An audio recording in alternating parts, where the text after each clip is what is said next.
আকাশবাণী কলকাতা স্থানীয় সংবাদ পড়ছি পার্থপ্রতিম মিত্র। প্রথমে বিশেষ বিশেষ খবর। গোটা দেশের সঙ্গে এ রাজ্যেও ৭৫তম সাধারণতন্ত্র দিবস যথাযথ মর্যাদায় উদযাপিত হচ্ছে। সাধারণতন্ত্র দিবসের প্রাক্কালে প্রতি বছরের মতো এবছরও পদ্ম পুরস্কার প্রাপকদের নাম ঘোষণা করা হয়েছে। এ রাজ্য থেকে ৩ জন পদ্মভূষণ এবং ৮ জন পদ্মশ্রী পুরস্কারের জন্য মনোনীত হয়েছেন। মেডিকেল কলেজে ভর্তিতে অনিয়মের অভিযোগের মামলায় 2 বিচারপতির মধ্যে বেনজি সংঘাতের সাক্ষী থাকল কলকাতা হাইকোর্ট। বেশ কিছু সরকারি কর্মসূচি নিয়ে মুখ্যমন্ত্রী মমতা ব্যানার্জি 5 দিনের সফরে রবিবার উত্তরবঙ্গ যাচ্ছেন। রাজ্যের কৃতি খেলোয়াড়দের মাসিক সাম্মানিক দেওয়ার সিদ্ধান্ত নিয়েছে রাজ্য সরকার। আসছি বিস্তারিত খবরে। গোটা দেশের সঙ্গে এ রাজ্যেও ৭৫তম সাধারণতন্ত্র দিবস যথাযথ মর্যাদায় উদযাপিত হচ্ছে। রেড রোডে জাতীয় পতাকা উন্মোচন করবেন রাজ্যপাল সিভি আনন্দ বোস। এরপর এক বর্ণময় কুচকাওয়াজে তিনি অভিবাদন গ্রহণ করবেন। মুখ্যমন্ত্রী মমতা ব্যানার্জিও ওই অনুষ্ঠানে উপস্থিত থাকবেন। সাধারণতন্ত্র দিবস উপলক্ষে রেড রোড সহ গোটা শহরেই নিরাপত্তা ব্যবস্থাকে ঢেলে সাজানো হয়েছে। একটি প্রতিবেদন।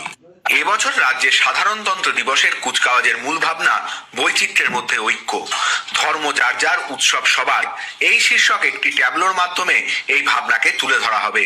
রাজ্য তথ্য ও সংস্কৃতি দফতরের ওই ট্যাবলোতে মন্দির, মসজিদ এবং গির্জার প্রতিকৃতি রাখা হচ্ছে বলে জানা গেছে।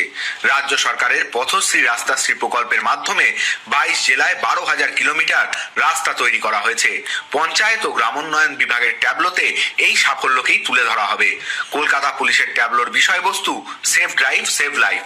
এছাড়া এ পর্যন্ত রাজ্যে জিআই তকমা পাওয়া 27টি পণ্যকে এবছর রেড রোডের কুচকাওয়াজে তুলে ধরা হবে বলে প্রশাসনিক সূত্রে জানা গিয়েছে।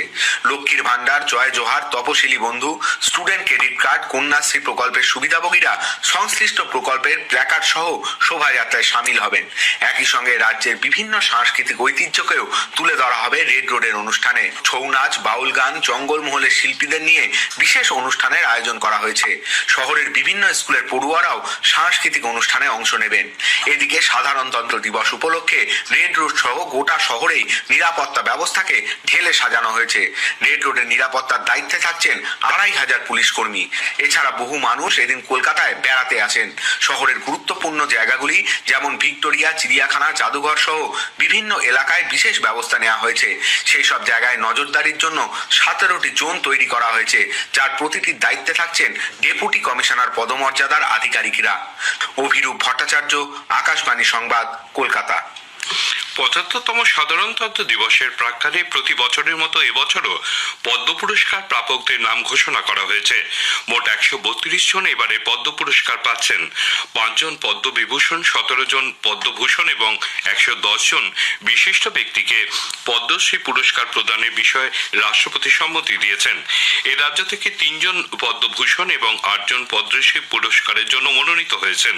বিশিষ্ট অভিনেতা মিঠুন চক্রবর্তী, বিশিষ্ট গায়িকা উষা উত্থুপ পাচ্ছেন পদ্মভূষণ। এছাড়াও বিশিষ্ট সমাজকর্মী সত্যব্রত ওরফে জলু মুখার্জি পাচ্ছেন মরণোত্তর পদ্মভূষণ পুরস্কার। ভাদু সঙ্গীত শিল্পী রতন কাহার, মৃৎশিল্পী সনাতন রুদ্রপাল, গীতা রায়বর্মন, তাকদিরা বেগম সঙ্গীত ও কলাক্ষেত্রে তাদের অবদানের জন্য পদ্মশ্রী পুরস্কার পাচ্ছেন। ছৌমুখ শিল্পী নেপালচন্দ্র সূত্রধর মরণোত্তর পদ্মশ্রী পুরস্কারের জন্য মনোনীত হয়েছেন। অপরদিকে পুরুলিয়ার বন্ধা জমিতে 5,000-এরও বেশি গাছ লাগিয়ে দুঃখু মাঝি ওরফে গাছ দাদু পদ্মশ্রী পুরস্কার পাচ্ছেন। এছাড়াও নারায়ণ চক্রবর্তী ও একলব্য শর্মা বিজ্ঞান ও ইঞ্জিনিয়ারিং ক্ষেত্রে বিশেষ অবদানের জন্য পদ্মশ্রী পাচ্ছেন। সাধারণতন্ত্র দিবসে কেন্দ্রীয় স্বরাষ্ট্র মন্ত্রকের থেকে বিশেষ পুলিশ পদক পাচ্ছেন রাজ্যের 22 জন আধিকারিক। এবছর পুলিশ, দমকল, হোমগার্ড, নাগরিক সুরক্ষা সহ বিভিন্ন বাহিনী মিলিয়ে পদক পাচ্ছেন মোট 1,132 জন। তাদের মধ্যে এই রাজ্যের 22 জন পুলিশ কর্মী ও আধিকারিক রয়েছেন। অসাধারণ দক্ষতার সঙ্গে কাজের জন্য পুরস্কার পাচ্ছেন 2 জন এবং মেরিটোরিয়াস সার্ভিস পুরস্কার পাচ্ছেন রাজ্যের 20 জন পুলিশ কর্মী ও আধিকারিক। সাধারণতন্ত্র দিবসে রাজ্যপাল সিবি আনন্দ বোস আজ রাজ্যবাসীর উদ্দেশ্যে ভাষণ দেবেন। শোনা যাবে সকাল 8:30 থেকে গীতাঞ্জলি FM গোল্ড এবং মৈত্রী প্রচার তরঙ্গে। নতুন দিল্লির কর্তব্যপথে আজকের কুচকাওয়াজ অনুষ্ঠানের ধারা বিবরণী শুরু হবে সকাল 9:40 শোনা যাবে গীতাঞ্জলি সঞ্চয়িতা FM গোল্ড প্রচার তরঙ্গে। এজন্য কাল 10:10 স্থানীয় সংবাদ বাতিল থাকছে। মাফ করবেন, আজকের 10:10 স্থানীয় সংবাদ বাতিল থাকছে। সাধারণতন্ত্র দিবস উপলক্ষে আজ মেট্রো রেল ছুটির দিনের মতন ট্রেন চালাবে। মেট্রো রেলের তরফে এক বিবৃতিতে জানানো হয়েছে, ট্রেন চলাচলের সময় অপরিবর্তিত রেখে নর্থ সাউথ করিডোরে কবি সুভাষ ও দক্ষিণেশ্বরের মধ্যে আপ ও ডাউনে 234টি ট্রেন চালানো হবে। মেডিকেল কলেজে ভর্তিতে অনিয়মের অভিযোগে সিবিআই তদন্তের নির্দেশ মামলার সূত্রে দুই বিচারপতির মধ্যে বেনজির সংঘাতে সাক্ষী থাকলো কলকাতা হাইকোর্ট। বিচারপতি সৌমেন সেন রাজনৈতিক স্বার্থ জড়িত ব্যক্তির মতো আচরণ করছেন বলে গতকাল পর্যবেক্ষণে লিখেছেন অপর বিচারপতি অভিজিৎ গঙ্গোপাধ্যায়। পর্যবেক্ষণে তিনি আরও লেখেন, বড়দিনের ছুটির আগে বিচারপতি অমৃতা সিনহাকে নিজের চেম্বারে ডেকে বিচারপতি সৌমেন সেন তৃণমূল কংগ্রেস নেতা ও সাংসদ অভিষেক বন্দ্যোপাধ্যায়ের বিরুদ্ধে দুটি পিটিশন খারিজ করার জন্য বিচারপতি সিনহাকে নির্দেশ দেন। বিচারপতি সিনহার এজলাসে শুনানির লাইভ স্ট্রিমিং বন্ধ করতে হবে বলেও বিচারপতি সেন বলেছিলেন বলে নির্দেশনামায় লেখেন বিচারপতি গঙ্গোপাধ্যায়। এখনো কেন বিচারপতি সেনের বদলির নির্দেশ কার্যকর হলো না, সেই প্রশ্ন পর্যবেক্ষণে তুলেছেন বিচারপতি গঙ্গোপাধ্যায়। উল্লেখ্য, মেডিকেল কলেজে ভর্তিতে ভুয়ো শংসাপত্র পেশ করার অভিযোগে সিবিআই তদন্তের নির্দেশ দিয়েছিলেন বিচারপতি গঙ্গোপাধ্যায়। ওই নির্দেশ মৌখিকভাবে খারিজ করে দেন বিচারপতি সৌমেন সেন এবং বিচারপতি উদয় কুমার ডিভিশন বেঞ্চ। তা নিয়ে প্রশ্ন তুলে বৃহস্পতিবার সিবিআইকে এই তদন্ত শুরু করার জন্য ফের নির্দেশ দিয়েছেন বিচারপতি গঙ্গোপাধ্যায়।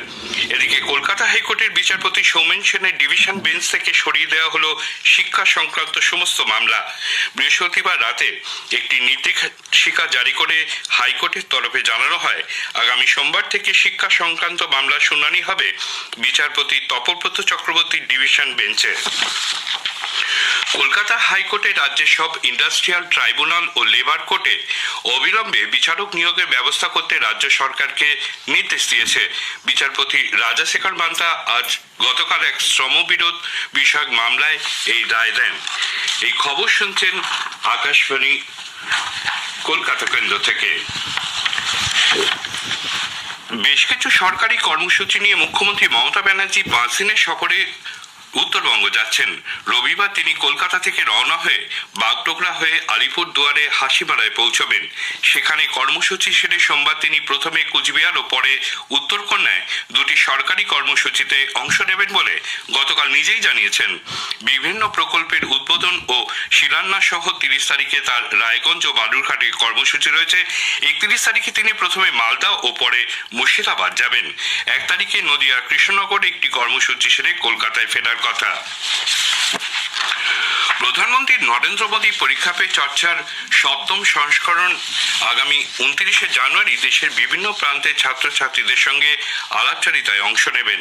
এই অনুষ্ঠানে অংশগ্রহণের জন্য এখনো পর্যন্ত 2,26,00,000 পড়ুয়া মাইগভ পোর্টালে নাম নথিভুক্ত করেছে। এ বিষয়ে দিল্লি ইউনিভার্সিটির কিরোরিমাল কলেজের ভূগোলের 3য় বর্ষের ছাত্র রঘুনাথ মণ্ডল জানালেন।